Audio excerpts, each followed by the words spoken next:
Dr. Paige Garnett. I'm sitting outside Charlie's place, the shelter for Gilpin and Clear Creek counties, and I'm here to go over some dangerous toxic foods for your pets. And right before Thanksgiving is a great time to talk about this. We have 5 big topics. The first is going to be which of these is going to happen to your dog if, or cat, especially dog, if they happen to get into this. Big plate of turkey scraps and bones, a stick of butter, some ham, some Italian sausage.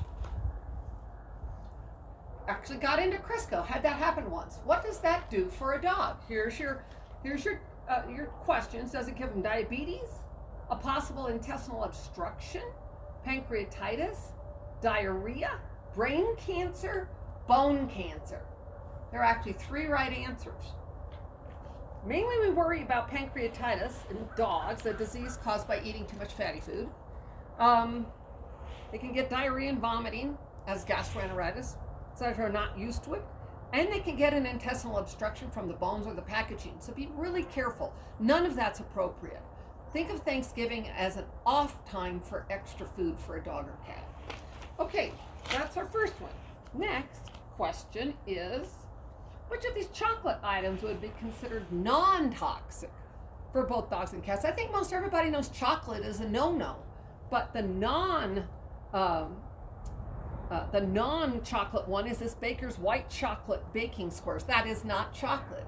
We're looking for chocolate that's dark brown, and it's a product that carries theobromine, and dogs can't break it down. Cats can't either. I have had a cat eat chocolate as well. The worst on this list, Baker's unsweetened baking chocolate. A 1 ounce bar or a 1 ounce square can kill a 40-pound dog. So just remember, every scary thing about chocolate is true, and the more pure the chocolate, the darker the chocolate, the worse it is for your pet. So that is a no-no. Next, we're talking about what could cause death if they got into this, especially as you're getting ready to cook. What about if they eat yeast dinner rolls that are frozen raw and you pop them in the oven? So it's frozen raw yeast dinner rolls, the Grand's flaky layer biscuits uncooked, or the baked hamburger rolls. Which of those are going to cause a problem? The problem, and most people don't know about this, the yeast dinner rolls that are ready to bake but are raw. What happens is the dog eats that 1 or 8, and it sits in his stomach, and it ferments in his stomach, and they get alcohol toxicity, and it blows big, so it can obstruct the stomach intestinal tract. So raw bread dough that has yeast in it, a big no-no. It's the yeast. Moving right along, next, for your quiz, which of these dried fruit snacks is extremely toxic to dogs and will cause the kidneys to shut down? A fruit snack mixture, dried pineapple, raisins, craisins, or dried cherries. There's only one of these that's bad, and it's very bad, and it's raisins. And what raisins do is, through an unknown mechanism, they still don't know why, it causes the kidneys to shut down. Sometimes they'll shut down with 3 raisins. Sometimes it takes 600 raisins. It's very idiosyncratic.